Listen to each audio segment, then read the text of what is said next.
My dear students, today I am giving a explanation regarding this year the semester wise exam.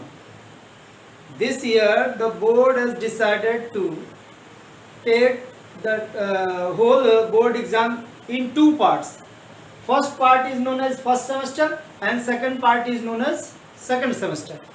First part, that is first semester, to be held in month of November, यानी ये आपका नवंबर month में होगा और mode इसका online होगा अभी तक के उससे, according to the information given by website of ICSC. तो इसमें फर्स्ट सेमेस्टर में मैथ्स में क्या क्या आएगा उसके बारे में हम लोग आज डिस्कस कर रहे हैं. मैथ्स में कौन कौन से चैप्टर आएंगे और किस टाइप के क्वेश्चन बनेंगे.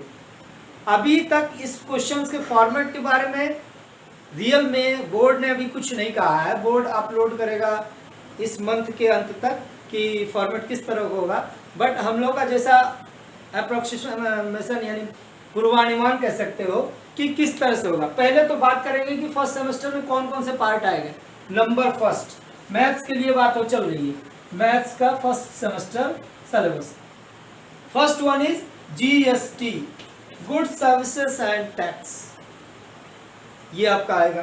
सेकेंड वन इज बैंकिंग, ये आएगा.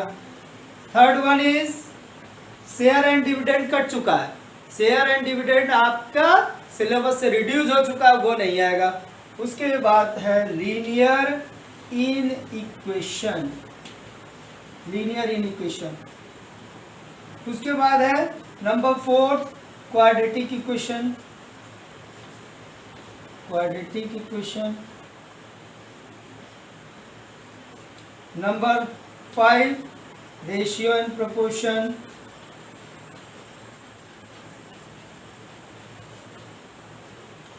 Ratio and proportion 6.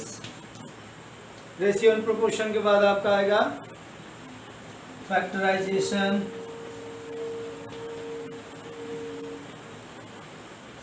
और फैक्टराइजेशन के बाद आपका आएगा AP अर्थमेटिक प्रोग्रेशन. इसमें GP पार्ट रिड्यूस हो चुका है. Okay,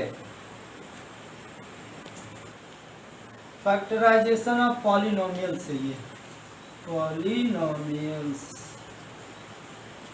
AP arithmetic progression,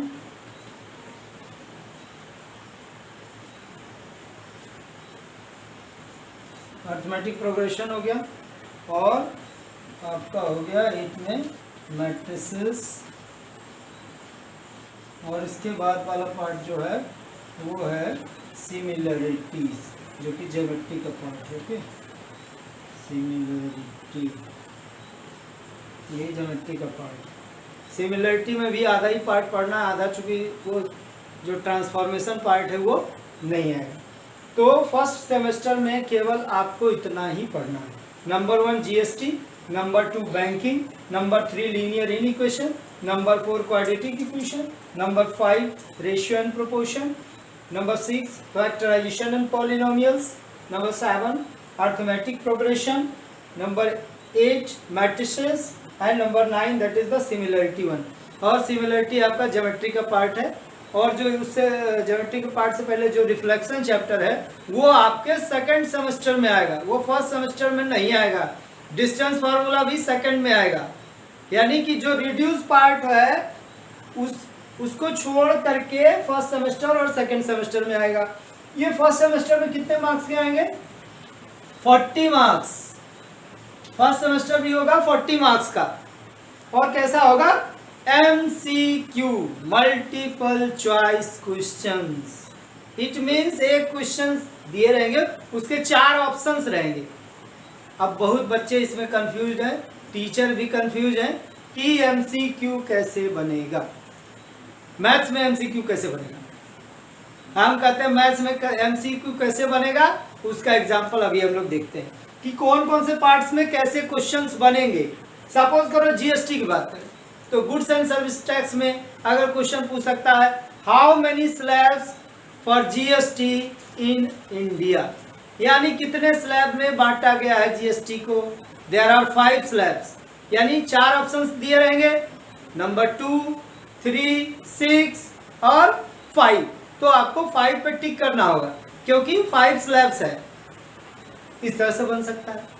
number 2 किस तरह से और भी बन सकता है, how many types of sales are there, how many types of sales are there, there are 2 types of sales, one is known as intrastate sales and second known is as interstate.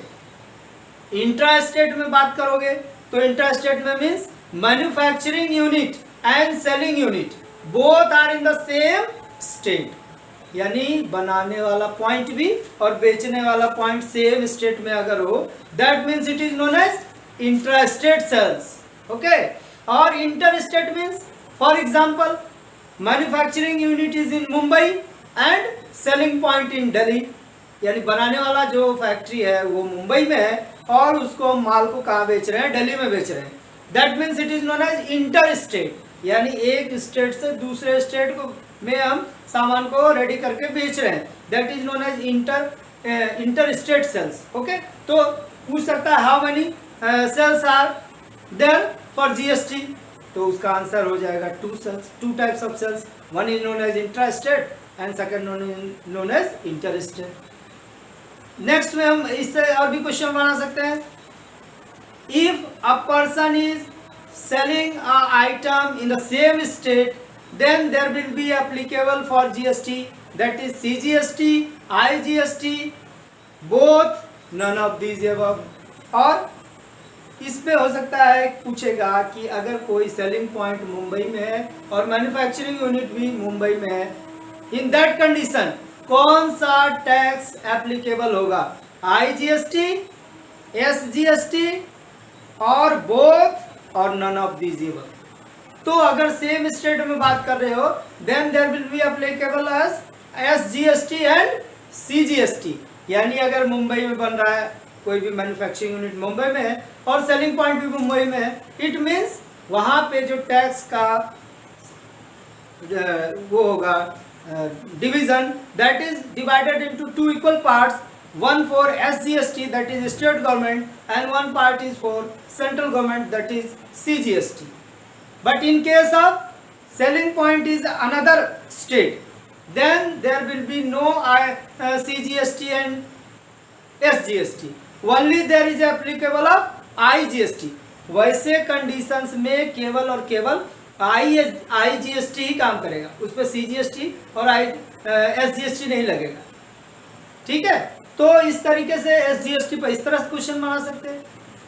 Discount, अगर किसी particular item को बेचने के पर discount दिया जा रहा है तो जो टैक्स आप उस पर कैलकुलेट करोगे आफ्टर डिस्काउंट करेंगे।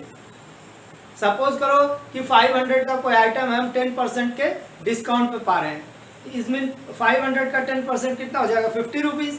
तो जब 50 रुपीज़ कम पे पा रहे हैं यानी 450, इट मीन्स कि हमें कितने रुपए पर GST देना है, 450 पे।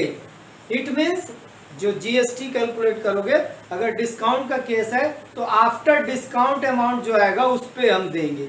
ओके, उसके बाद इसमें और भी है input GST and output GST। What is input and what is output GST?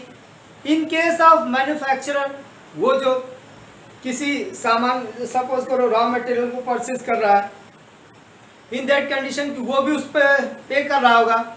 After finish the goods one, वो सेल के लिए जब भी रेडी करेगा तो उस पर फिर टैक्स इम्पोज होगा।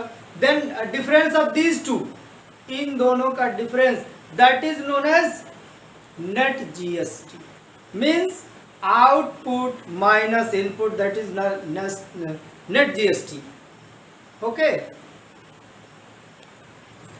नेक्स्ट बात करोगे अगर बैंकिंग में किस तरह का आएगा क्वेश्चन।